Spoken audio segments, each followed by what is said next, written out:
Excellency, मैं आपका और यूक्रेन दोनों का इस बात के लिए आभार व्यक्त करना भी चाहूंगा, क्योंकि जब शुरू के दिनों में संकट के काल में हमारे हजारों स्टूडेंट्स यूक्रेन में फंसे हुए थे, आपकी और यूक्रेन की मदद से हमारे स्टूडेंट को हम सुरक्षित रूप से बाहर निकाल पाए, उनके घर तक हम पहुंचा पाए, और इसके लिए मैं आप दोनों देशों का आभारी हूं। एक्सेलेंसी, मैं जानता हूं कि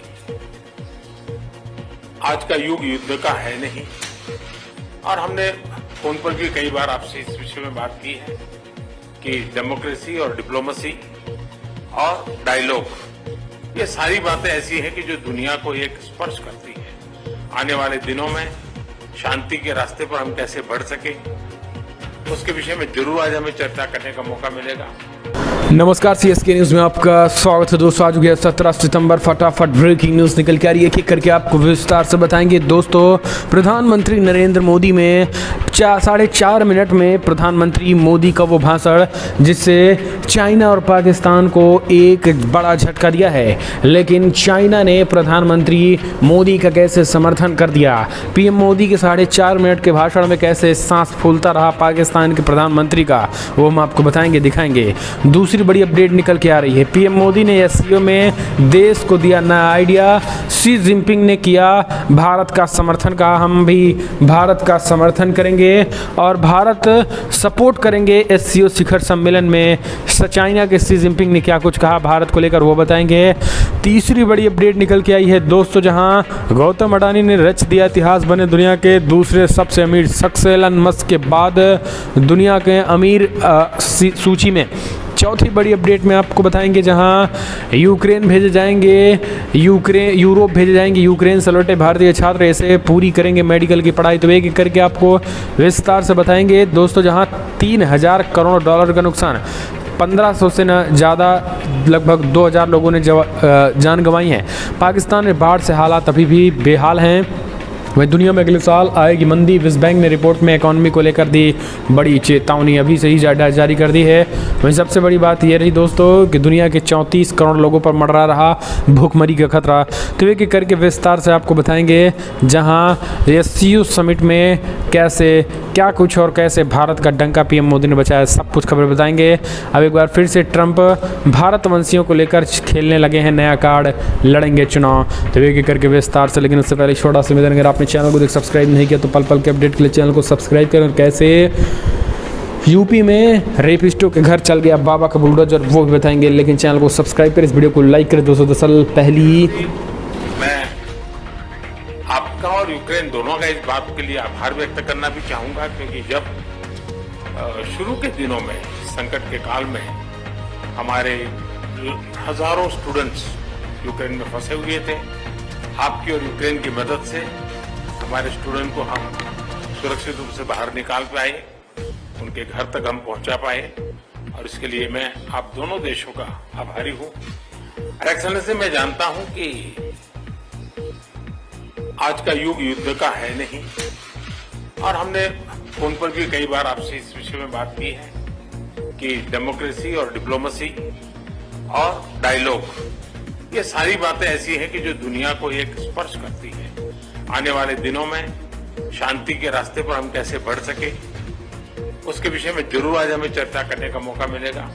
आपका व्यू पॉइंट समझने का मुझे भी एक अवसर मिलेगा, लेकिन फिर भी जो विषय हैं जिसकी बातें मैं करता रहता हूं। एक्सेलेंसी, भारत और रशिया के संबंध अनेक गुना बढ़े हैं। हम इन संबंधों को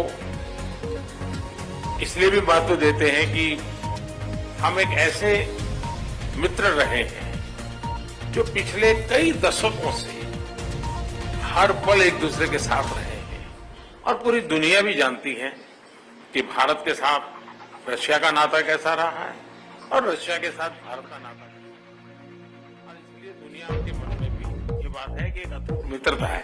और व्यक्तिगत रूप से मैं कहूं कि एक प्रकार से हम दोनों की यात्रा समान शुरू हुई। मैं सबसे पहले आपको 2001 में मिला, जब आप हेड ऑफ द गवर्नमेंट के रूप में जाए, और मैं head of the state government के रूप में काम शुरू किया। आज 22 साल हो गए। हम लगातार, हमारी दोस्ती बढ़ती चली जा रही है। लगातार हम दोनों देश मिलकर के इस रीजन की भलाई के लिए, लोगों की भलाई के लिए काम कर रहे हैं। निकल के आ रही है 8 देशों के बीच प्रधानमंत्री नरेंद्र मोदी ने 4.5 मिनट में चाइना और पाकिस्तान की बजा डाली बैंड। देखता रहा चीनी का राष्ट्रपति शी जिनपिंग, दिखता रहा। दरअसल आपको बता दें दोस्तों, दरअसल प्रधानमंत्री मोदी शुक्रवार को उज्बेकिस्तान के समरकंद में शंघाई सहयोग संगठन SCO समिट की बैठक में हिस्सा लिया और इस दौरान उन्होंने पाकिस्तान का नाम लिए बिना उस पर हमला बोला। उन्होंने कहा कि हवाई कनेक्टिविटी को लेकर SCO को हमारे क्षेत्र में विश्वस्त, रेसिलियंट और विविधतापूर्ण सप्लाई चेन विकसित करने की कोशिश करनी चाहिए। साथ ही उन्होंने ये भी महत्वपूर्ण होगा कि हम सभी एक दूसरे का ट्रांजिट का पूरा अधिकार दें। PM मोदी के कहने का मतलब ये है कि हम एक दूसरे के विमान को अपने एयर स्पेस से निकलने की मंजूरी दें। SCO में 8 देश शामिल हैं और पाकिस्तान को लेकर PM मोदी ने ये बड़ा बयान दिया। SCO को उन्होंने कहा कि हमारे विश्वस्त, रेसिलियंट और विविधतापूर्ण सप्लाई चेन विकसित करने के प्रयत्न करने चाहिए। इसके लिए बेहतर कनेक्टिविटी की आवश्यकता तो होगी, साथ ही महत्वपूर्ण होगा कि हम सभी एक दूसरे को ट्रांजिट का पूरा अधिकार दें। हम भारत को एक मैन्युफैक्चरिंग हब बनाने में प्रगति कर रहे हैं। भारत के युवा और प्रतिभाशाली वर्कफोर्स हमें स्वाभाविक रूप से प्रतिस्पर्धी बनाना है और अब इस वर्ष भारत की अर्थव्यवस्था में 7.5% वृद्धि की आशा है, जो विश्व की सबसे बड़ी अर्थव्यवस्थाओं में से एक अधिक है। हमारे जनता आधारित विकास मॉडल में टेक्नोलॉजी के उचित उपयोग पर भी बहुत फोकस दिया जा रहा है। तो PM मोदी ने कई बड़ी बातें कही हैं और भारत किस तरीके से स्टार्टअप में इनोवेशन कर रहा है, तेज़ी के साथ आगे बढ़ रहा है, उसकी झलक भी देखने को मिली। अच्छा, चाइना के जो राष्ट्रपति हैं उनका मुंह फूलता रहा। भारत के विकास की गुणगान जो है PM मोदी गाते रहे और चाइना के शी जिनपिंग जो है बार बार कान से लीड बाहर निकालते रहे, अंदर लगाते रहे, बाहर लगाते रहे, अंदर लगाते रहे। 4.5 मिनट के भाषण में उनकी ऐसी की तैसी PM मोदी ने कर डाले। सबसे बड़ी बात, जब PM Modi make in India और ख़ास करके भारत में मैन्युफैक्चरिंग के बढ़ावा और भारत को विश्व का मार्केट बता रहे थे, तो चाइना के जो है वो शी जिनपिंग के राष्ट्रपति उनके मुंह जो है वो फूल रहे थे और देख देख कर भारत की PM मोदी के गुणगान वो फूला पड़ा था। अगली एक और अपडेट निकल के आ रही है। वैसे आपको बता दें दोस्तों, चाइना के राष्ट्रपति शी जिनपिंग से भले ही PM मोदी ने ना हाथ मिलाया, ना गले और ना ही बातचीत हुई, लेकिन सबसे बड़ी बात ये रही, आपको बता दें, जहां प्रधानमंत्री मोदी के बयान का जो है चाइना के राष्ट्रपति आखिरकार स्वागत करना ही पड़ा और उसने शी जिनपिंग ने इस बात का भारत का सपोर्ट किया। कहा अगले साल भारत को हम सपोर्ट करेंगे। SCO शिखर सम्मेलन में शी जिनपिंग ने क्या कुछ कहा वो भी सुन लीजिए। शी जिनपिंग आपको बता दें शुक्रवार को शंघाई अपने संबोधन के दौरान भारत को शुभकामनाएं दी। दरअसल भारत अगले साल SCO शिखर सम्मेलन की अध्यक्षता करेगा और इस पर भारत को बधाई देते हुए चीनी राष्ट्रपति ने कहा है कि उनका देश अगले साल शिखर सम्मेलन के आयोजन में नई दिल्ली का समर्थन करेगा। भारत 2023 में इस बेहद शक्तिशाली समूह के शिखर सम्मेलन की मेज़बानी करेगा और इस दौरान ईरान को पूर्ण सदस्य बनने की प्रक्रिया भी शुरू होगी।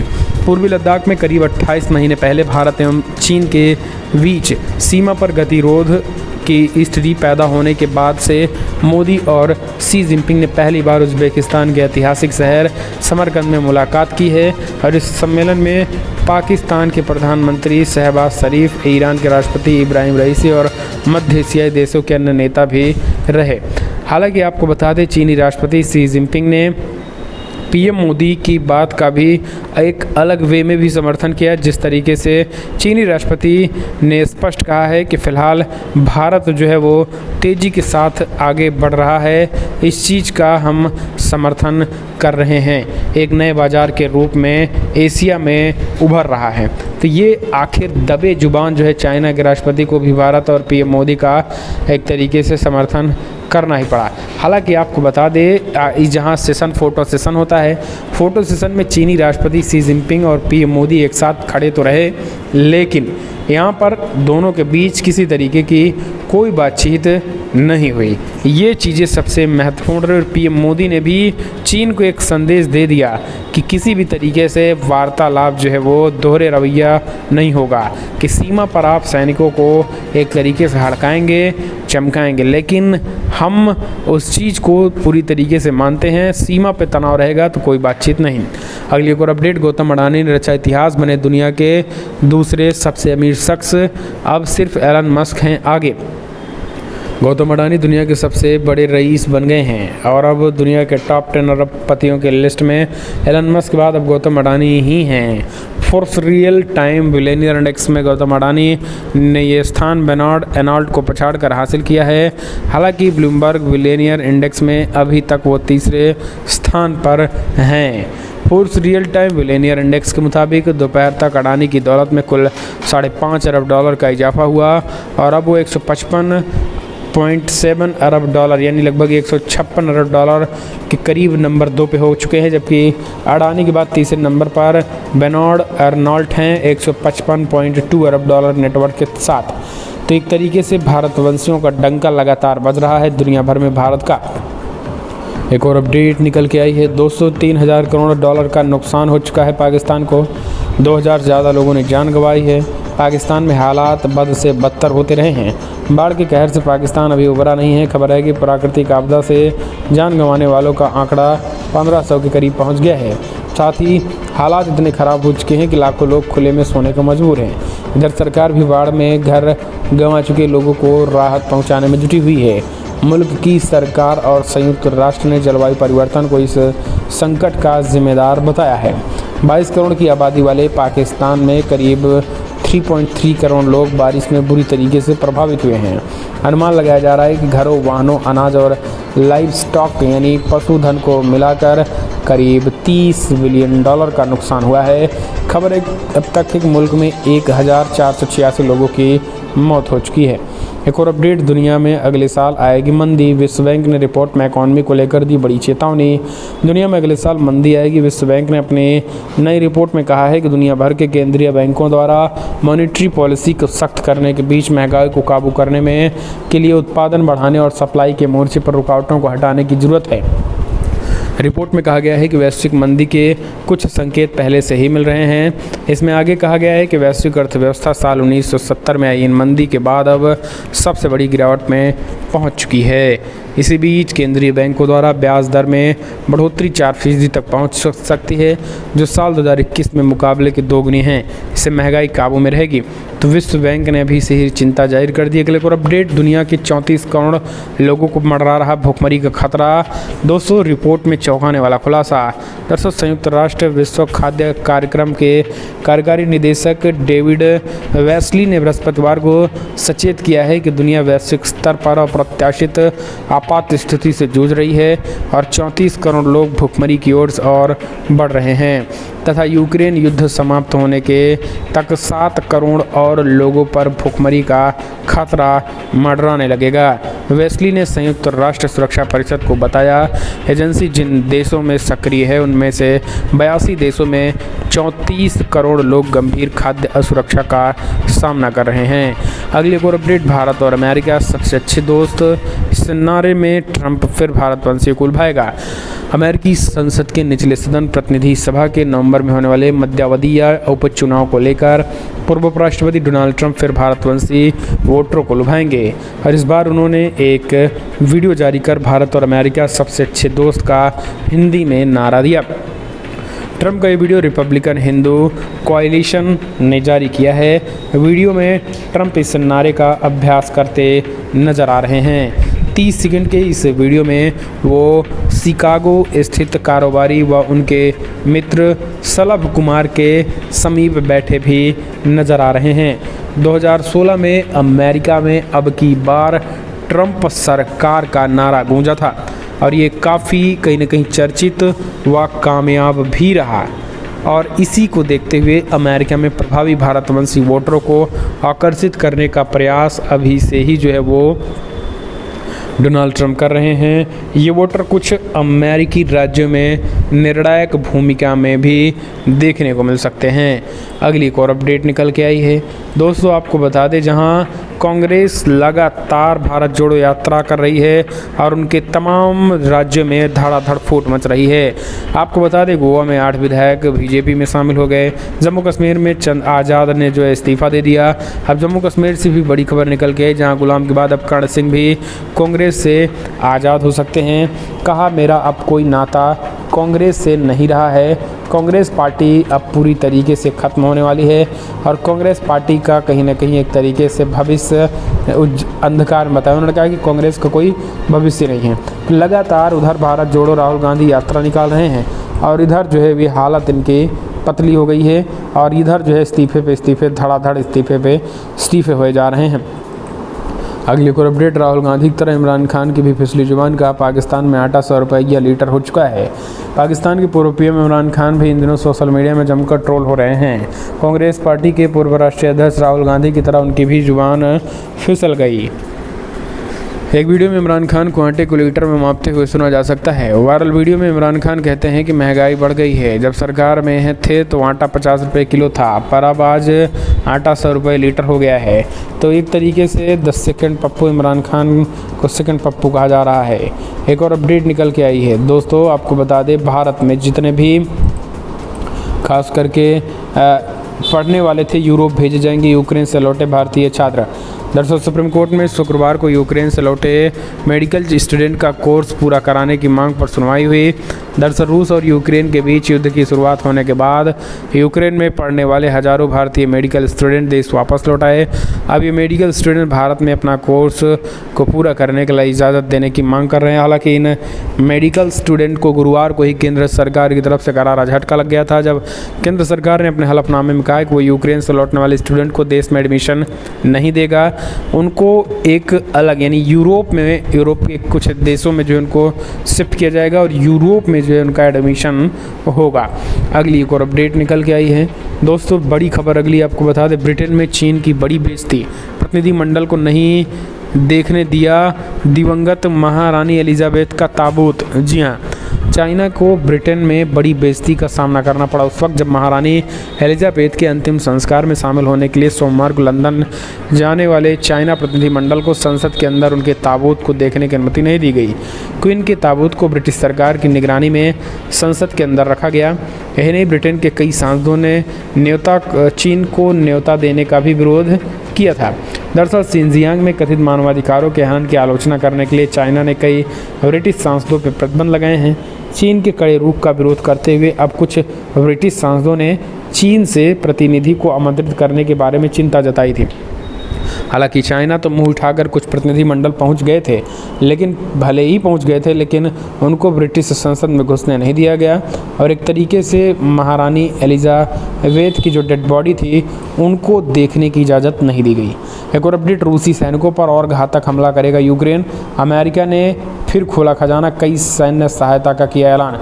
दरअसल रूस के साथ जारी युद्ध में अचानक यूक्रेन के तेवर बदल गए हैं। उसने खार्किव सहित कई शहरों से रूसी सैनिकों को खदेड़ दिया। इसी बीच अमेरिका में जो बाइडेन की सरकार ने यूक्रेन को इस सप्ताह सैन्य सहायता के रूप में लगभग $60 करोड़ भेजने की घोषणा की है। रूस के खिलाफ यूक्रेन के जवाबी हमले को बढ़ावा देने के लिए अमेरिका और आर्थिक हथियार भेजने वाला है। आपको बता दें, जेलेंस्की के नेतृत्व में यूक्रेन ने देश के बड़े हिस्सों को पुनः अपने कब्जे में ले लिया और रूसी सैनिकों को पीछे हटने के लिए मजबूर कर दिया है। आपको बता दें, 21वीं बार होगा जब अमेरिका के रक्षा विभाग ने यूक्रेन की मदद के लिए अपने हथियारों का भंडार खोला है। नाम नहीं उजागर करने की शर्त पर अधिकारियों ने कहा है कि पैकेज से उसी प्रकार की गोला बारूद और उपकरण शामिल है, उपकरण जिनमें यूक्रेनी बलों को पूर्व और दक्षिण के कुछ हिस्सों में रूसी सेना को पीछे खदेड़ने की मदद की है। इस तरीके से कहीं ना कहीं एक बड़े पैमाने पर जो है वो मदद अमेरिका के द्वारा की जा रही है। अगली एक और अपडेट निकल के आई है, अलग ट्रैक मिले तो बुलेट को ट्रैक कर देगी देशी ट्रेन, एक रिकॉर्ड पहले ही तोड़ चुका है। अहमदाबाद और मुंबई के बीच वंदे भारत एक्सप्रेस चलाने की तैयारी अंतिम चरण में है। जल्द ही ये देसी बुलेट ट्रेन दोनों शहरों के बीच सफ़र 6 घंटे में पूरा करेगी। ट्रेन अभी अधिकतम 130 किलोमीटर प्रति घंटे की स्पीड से दौड़ेगी। हालांकि वंदे भारत एक्सप्रेस हाल ही में एक ट्रैक